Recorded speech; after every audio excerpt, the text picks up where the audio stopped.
Volunteers at Fort Carson are being honored for their hard work at the annual Volunteer Recognition Awards ceremony. In the last year, Fort Carson volunteers have contributed more than 190,000 hours of service and saved the base at least $4.8 million. KRDO News Channel 13's Jasmine Arenas was at that ceremony today. She joins us live from Fort Carson with a story that is absolutely Colorado. Jasmine?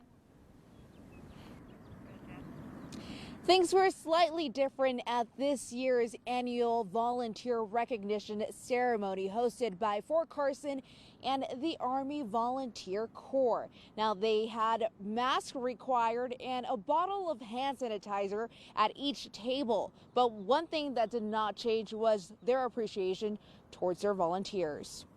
Clara Huff is the lead volunteer for the Red Cross at Evans Community Hospital.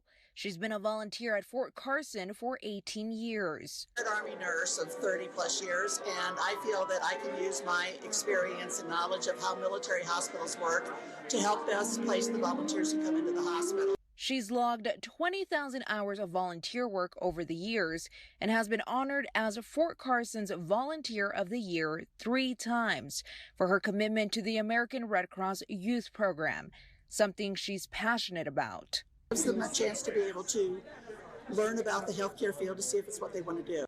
Now inducted into the 4th Infantry Division and Fort Carson's Steadfast and Loyal Volunteer Hall of Fame, she does it for the future generations of healthcare workers. One of our other volunteers in the office was at an awards type of a recognition for the high school where her daughter is.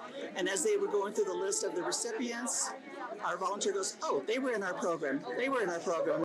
Now she's paying it forward as one of her volunteers at the Red Cross is being recognized as the Youth Volunteer of the Year. It's a huge accomplishment that it's crazy that you can work really hard to be in a place like this and, helping a bunch of people out, doing a lot of things. It's amazing. Edmond Jr. comes from a military family and has been accepted to Baylor University and will be studying to become a cardiologist.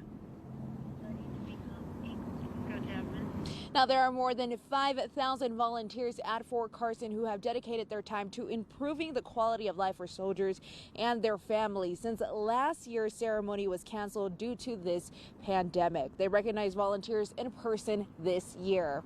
In Fort Carson, Jasmine Arenas for KRDO News Channel 13.